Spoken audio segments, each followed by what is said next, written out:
Elle se présente comme la course la plus dure du monde dans sa catégorie. Et sa catégorie, l'Ironman, c'est la plus dure des triathlons.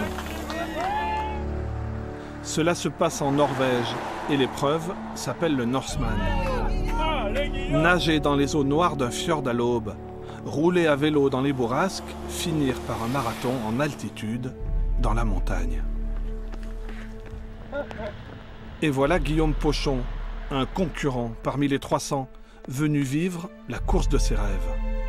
On lui avait promis de la sueur et des larmes. La sueur se mêla à la pluie et les larmes ne furent que de bonheur pour couronner une aventure familiale en cinémascope. Formidable aventure, partagée avec toute la famille. C'était dur, ça a été long, mais c'est merveilleux. Je le souhaite à tout le monde de vivre des moments pareils. Flashback. Retour au sortir de l'hiver sur les hauteurs d'Aix-les-Bains.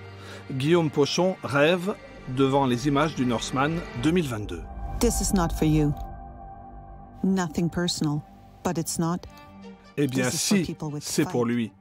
Pour preuve ce hasard extraordinaire. Cette course n'accepte que 300 athlètes environ, la plupart sont tirés au sort. Guillaume n'avait pas été élu, mais il y avait un autre Pochon dans la liste. Les organisateurs l'ont appelé par erreur et il fut repêché, donc par miracle. On ne pouvait pas refuser, de toute façon on n'a pas refusé. C'est une chance unique, c'est des conditions rocambolesques, tout est réuni pour faire de cette expérience quelque chose d'extraordinaire. Une aventure, ça se rêve longtemps à l'avance et ça se prépare dans les moindres détails. Dans les eaux à 9 degrés du lac du Bourget, par exemple. Le programme d'entraînement n'a rien laissé au hasard, et pas seulement pour le compétiteur. Ce qui est le plus dur, c'est toute la préparation avant, où il faut y aller, il pleut, on y va quand même. Il fait froid, on y va quand même. J'ai pas le temps, c'est pas grave, on le trouve, on y va quand même. Si c'était que 4-5 mois, ce serait facile, mais en fait non, c'est beaucoup plus. Veille de course à Eidfjord.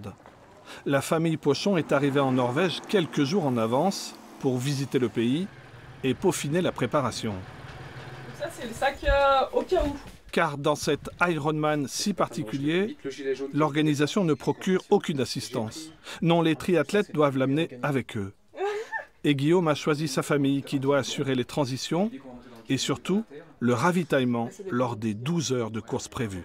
Cette aventure-là, on la vivra à 4, même si les enfants ne sont pas des supports officiels, ce seront mes supports.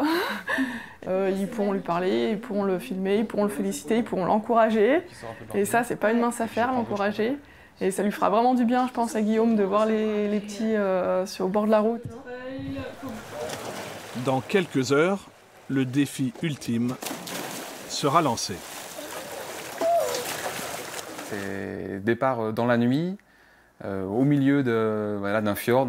C'est pas un départ sur Terre, donc effectivement c'est un petit truc en plus. L'eau froide, la nuit, c'est vraiment quelque chose de spécial. C'est le Norseman.